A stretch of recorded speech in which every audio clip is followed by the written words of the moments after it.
But as that's happening, the enemy eventually regroups and they decide to reattack.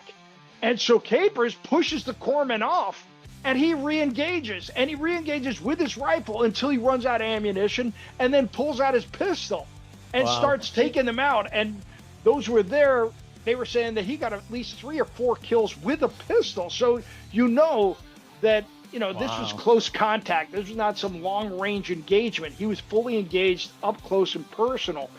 So eventually the enemy retreats again, and a couple of Marines have to come to get him back onto the helicopter, because at this point he can't even walk anymore, because he had sustained 17 shrapnel wounds initially and then another 2 wounds while re-engaging. So 17 shrapnel wounds, 2 gunshot wounds, totally tore up, critically wounded. They escort him onto the helicopter. They board him up.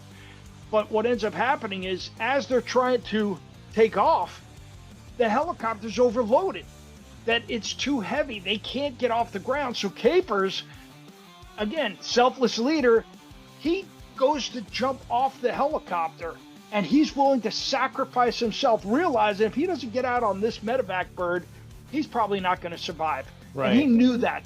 And so he goes to jump off the helicopter, and he had to be physically restrained by the crew chief, who held him into the helicopter as the bird bounced along. Eventually, it caught a big gust of wind, and the helicopter took off, and he made it back to Fubai and the hospital there, and all of his Marines survived, and they all credit him with being alive because of his selfless actions.